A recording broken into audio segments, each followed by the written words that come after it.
नमस्कार। स्वर्गारोहिणी पहाड़ी पर आगे बढ़ते हुए एक एक करके द्रौपदी, भीम, अर्जुन, नकुल, सहदेव के को होते हुए जिस तरह से डिटैचमेंट सिखाने की बात युधिष्ठिर ने करी है, उसको तो हम पिछले वीडियो में बता चुके हैं।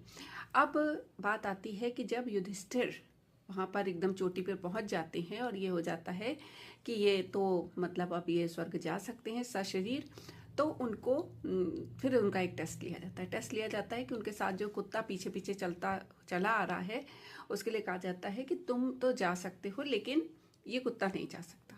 तो युधिष्ठिर कहते हैं कि नहीं, अगर ये नहीं जा सकता जो मेरे आश्रय से मेरे पीछे पीछे यहाँ तक चला आया है, तो मैं स्वर्ग नहीं चाहता हूँ।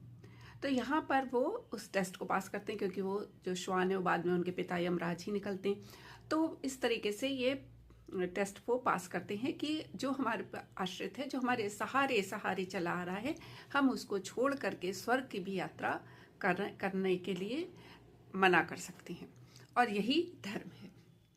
इसके बाद जब वो स्वर्ग पहुंचते हैं तो वहाँ देखते हैं कि दुर्योधन तो स्वर्ग में है। तो उनको बड़ा झटका लगता है कि दुर्योधन कैसे स्वर्ग में है। इसने तो इतना मतलब इसी की वजह से तो सारा महाभारत हुआ और इतने लोग मारे गए, पूरे अखंड भारत से सारे लोग उस युद्ध में भाग लेने आए और उसकी वजह से इतने सारे लोग मारे गए, तो इसे स्वर्ग कैसे मिल गया। फिर वो कहता है कि मेरी पत्नी, मेरे बच्चे, मेरे भाई कहाँ हैं। तो कहते हैं कि वो भी आ गए हैं, वो भी हैं। कहते हैं अच्छा कहाँ है, ले चलो।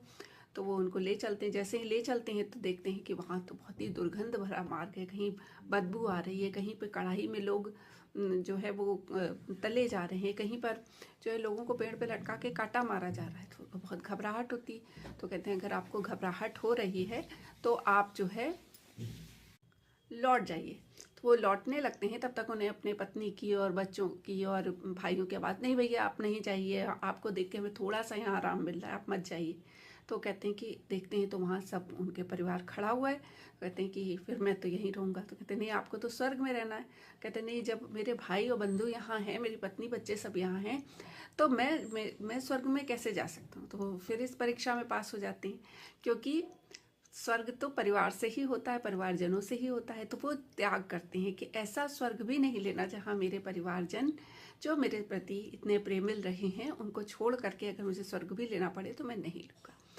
तो फिर बाद में पता चलता है कि स्वर्ग ही है, केवल परीक्षा लेने के लिए उन्होंने ये रूप धरा था। अब जो है, अब वो खुश हो जाते हैं कि चलो भाई अब तो यही स्वर्ग है। फिर उनके मन में प्रश्न उठता है कि फिर दुर्योधन को स्वर्ग कैसे मिला, और उसका उत्तर अगले वीडियो में। आपको अगर काम पसंद आ रहा है तो चैनल को सब्सक्राइब करिए, वीडियो को लाइक करिए। धन्यवाद।